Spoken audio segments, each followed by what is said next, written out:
290. The Necessity for Christian Schools. Chalcedon Report number 136, December 1976. Jesus is Lord. This is a summation of St. Peter's proclamation on the day of Pentecost, Acts chapter 2, verse 36, and of St. Paul's declaration in Philippians chapter 2, verses 9 to 11. The demand of Rome on the early Christians, when they were arrested, was to stand before the image of Caesar and declare, "Caesar is Lord."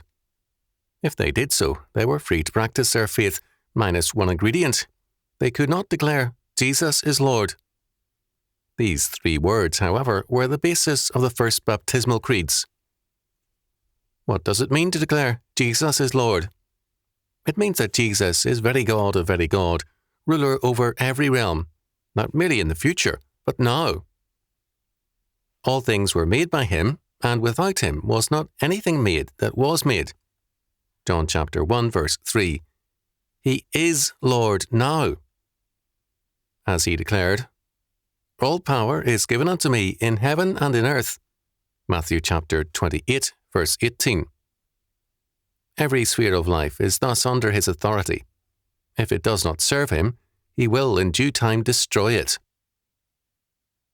This means not the priority of the Church, but the priority of Christ the Lord. Both Church and State must serve Christ the Lord.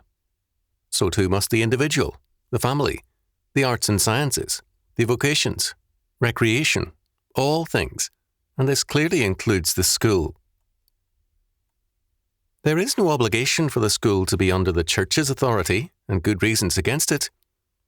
The school does not belong to the state, nor to the teachers, nor even to the parents, let alone the pupils.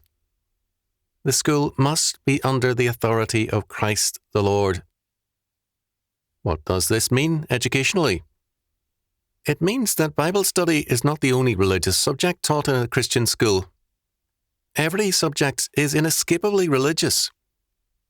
It either sets forth in its premises and implications the Lord who made all things, or it presupposes an ocean of meaninglessness. For a development of this for various fields of thought, see Gary North, editor, The Foundations of Christian Scholarship, Vallecito, California, Ross House Books. The unity of all things is in the fact that Christ is their Creator and Lord. Humanism seeks to unify all things under man. The result is statism, churchianity, or an educational bureaucracy. The assumption is that some elite men must control things, or trouble ensues. The result is a gradual slide into lukewarmness and fence straddling.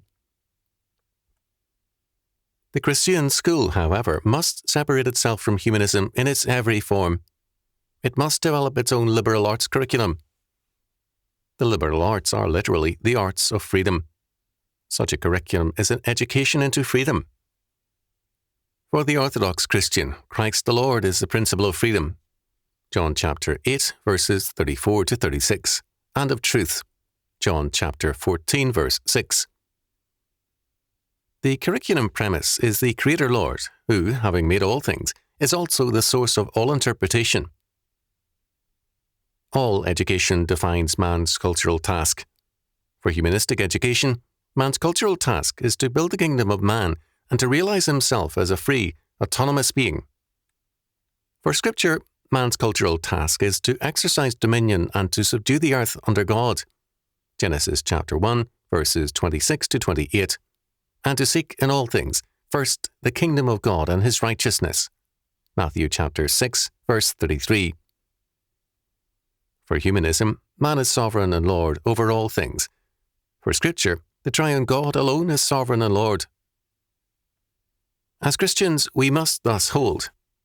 In the words of Dr. Cornelius Van Til, God is in control of history, and all that comes to pass because of his ultimate determination.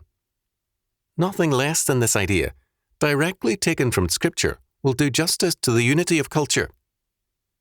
See Van Til, The Dilemma of Education, page 47. The Christian school, therefore, must train youth in the art of freedom, Christian faith and knowledge, so that they may occupy, Luke chapter 19, verse 13, every area of life and thought for Christ the Lord. More than all others, the Orthodox Christian stresses education, because he alone has a faith which makes education possible. Unlike all other faiths, Scripture gives us God's infallible word, propositional truth. On any other foundation than propositional truth, meaning wavers and disappears, and education becomes finally impossible, as Günther Stent, a humanist, admits in The Coming of the Golden Age, A View of the End of Progress, 1969. Only the sovereign Lord who created and totally governs all things can speak a true and infallible word, because his word alone is total in knowledge and power. As a result, education can only endure if it is Christian. It is not an accident of history that schooling has thrived in Christendom, nor is it an accident that humanistic education is now in chaos and decay. The Christian school is therefore a necessity. There can be no Christian future without the Christian school and a Christian curriculum.